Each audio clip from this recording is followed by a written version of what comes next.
Forward Base Sawano at Xeno Island by Tactical Cat. Episode 4. Damned Heroes. The docks were tranquil this evening, with the sea shifting and tossing smoothly.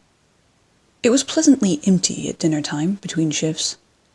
Sagittarius at weather had forecasted clear skies and a healthy temperature for the rest of the week, so the ships were resting quietly at dock, protected in the secret embrace of Xeno Island.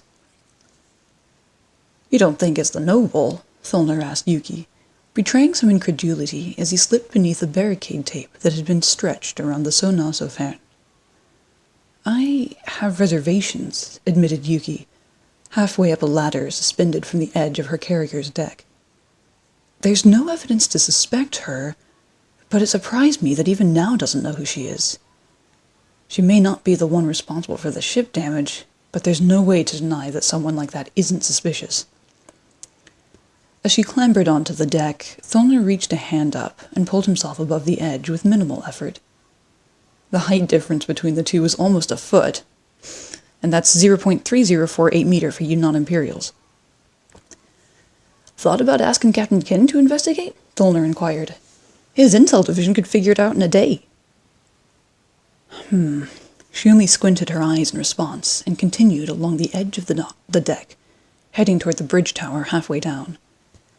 As the carrier of the fleet, the Sawano had some of the most powerful tech available to the Navy, cramped beneath a hangar deck. "I'll consider it," she explained, "but there's no need to task his people with a minor concern like this. After all, there's something about her that's disarming." Thulner raised an eyebrow. He had no idea what she was going on about. Only Toby and she had seen this noble of hers, and since then no one had spotted a suspicious, frilly pink dress floating around. "Just let me know if you want to investigate more," he concluded. Asking about it any more would only achieve more awkwardness. "Okay, let's see if the bridge door still works." It didn't make a noise when he spun the lock and swung it open. The bridge was rather far from the contaminated area after all, so it should have been relatively safe. Everything seemed functional so far. A scan across deck revealed the same expanse of jet-black concrete they were used to seeing, elevators to the hangar deck raised.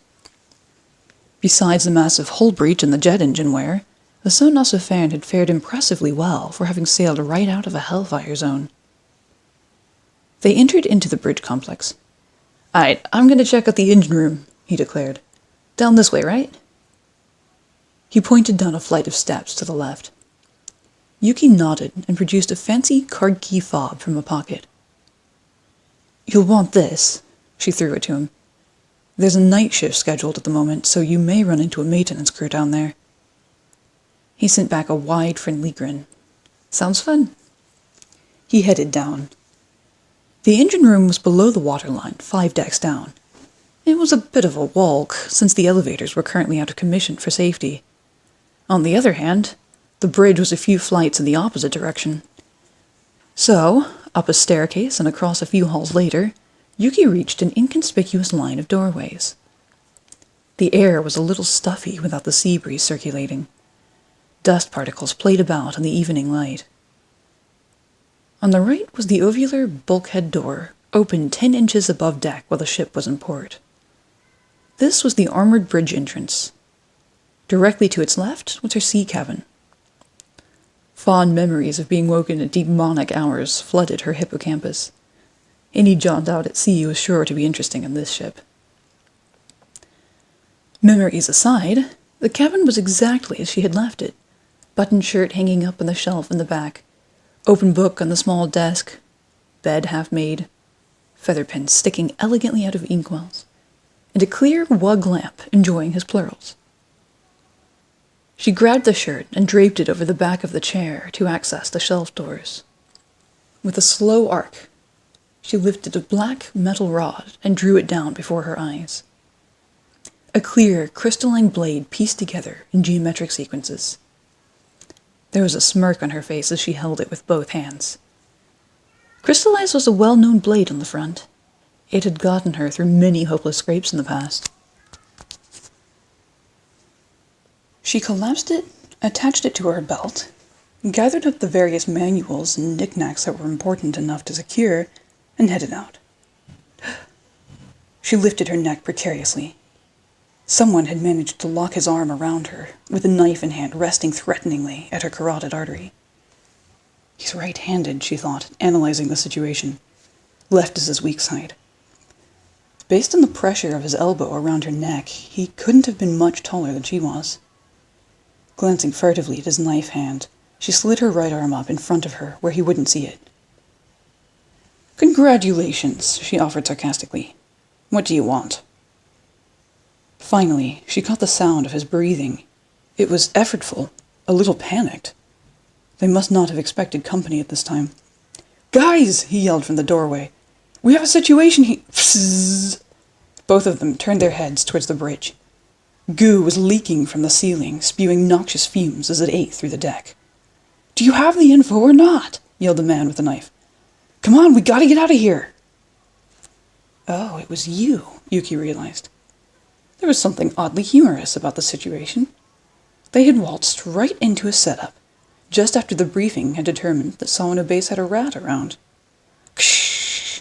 And a metal film flopped off the wall, strewing debris over the pathway. This was her chance. Throwing up an arm, she struck his elbow from the outside, forcing his knife to the left, away from her neck. Then she clamped down on his forearm with both hands. Keeping a solid grip, she then ducked under his arm, turning toward him and twisting his elbow forward. Now locked to position, with his hand barred behind him, he had few other choices for resistance. She slipped the knife from his hands. From here, it was possible to go into a hammerlock, ulnar press, or throw, depending on how he decided to respond. Either way, she had ultimate... cough. She bent over, taking the impact of a knee to the diaphragm.